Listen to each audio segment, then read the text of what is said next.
Okay. This is about several examples of the word saturated, or, leaving the water running. All right. But mostly saturated. Now, let's say there's an aircraft, and this area over here, this grass is saturated with water. Okay, and that'd be an example. But that's like if you leave the water on all day.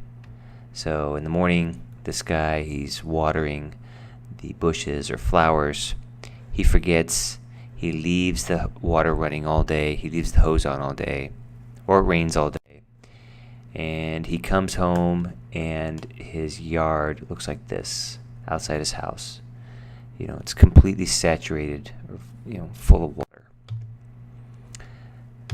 Interesting comparison between this is a cornfield in the morning is kind of wet, but a rice field is just full of water, totally saturated. Now, sometimes I like to ask, what's the difference between a cornfield and a rice field? Well, that's one big difference. Here's another example from the movie Braveheart, although this one's a little bit more evil or kind of bad.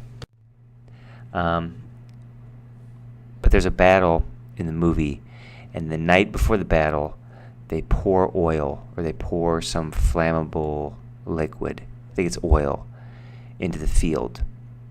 Then the next day, when the battle begins, when they're fighting, the archers, they shoot flaming arrows onto the field, and the field lights up. The field was saturated with oil, or saturated with some flammable liquid.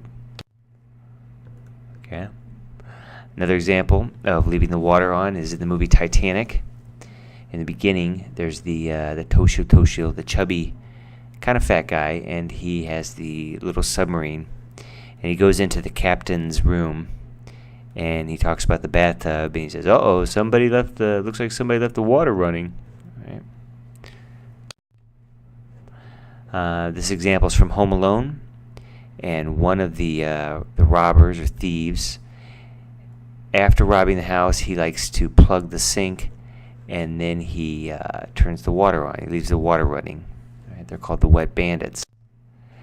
Now, how is this related to learning a language? Well, when you're listening to the foreign language you want to learn, it's like leaving the water running. You want to fill up your head with things you understand with that language.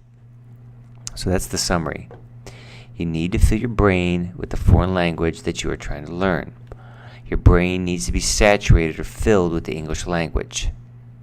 Just like if you go swimming all day, and in the evening or after 2 hours your fingers have wrinkles. You have wrinkly fingers, wrinkle fingers.